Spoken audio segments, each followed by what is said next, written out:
Qu'elle vote en présentiel ou par procuration, Françoise Hardy fera en sorte de remplir son devoir citoyen aux prochaines élections présidentielles.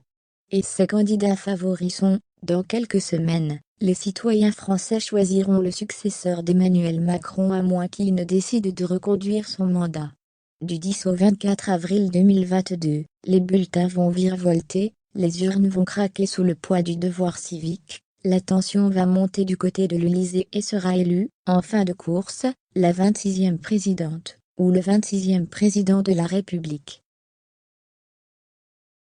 Pour Françoise Hardy, qui regarde le monde évoluer confiné, dans son appartement du 16e arrondissement, les possibilités sont minces entre les différents candidats en lice.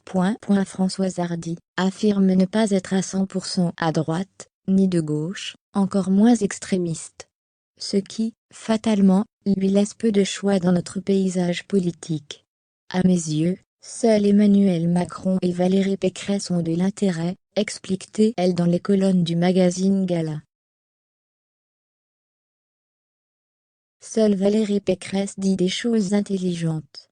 Il est juste regrettable qu'elle se rabaisse en s'obstinant à démolir un président qui a hérité de plus de 40 ans d'irresponsabilité économique, et a dû gérer l'ingérable. Marine Le Pen a prouvé qu'elle n'avait aucune connaissance en économie. L'admiration est donc mutuelle entre les deux femmes.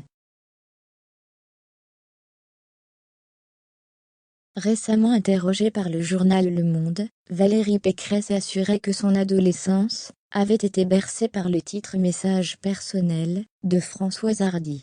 Je crois que quand on brigue la présidence de la République, il est indispensable d'avoir des connaissances en économie, poursuit la chanteuse.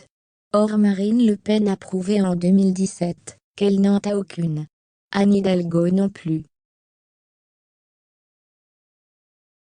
Quand on sait qu'elle a déjà endetté Paris de 7 milliards d'euros depuis le début de son deuxième mandat, on mesure l'étendue de ses lacunes. Ceux qui sont dans une idéologie X, où ils se fichent de l'économie.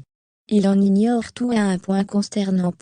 Il vaut mieux oublier les anniversaires. Le futur semble bien trouble pour Françoise Hardy, qui a pourtant fêté ses 78 ans, le 18 janvier 2022. Le climat ambiant, la pandémie de Covid-19, qui fracasse la planète ne lui donne guère envie de rester parmi nous, ni même de souffler la moindre bougie. Il me semble qu'à partir de la soixantaine, il vaut mieux oublier les anniversaires, conclut l'artiste. En ce qui me concerne, cela m'assomme. Je n'ai jamais le temps de répondre à tous les vœux reçus. Mais j'y vois des signes d'affection, et c'est le seul cadeau qui vaille.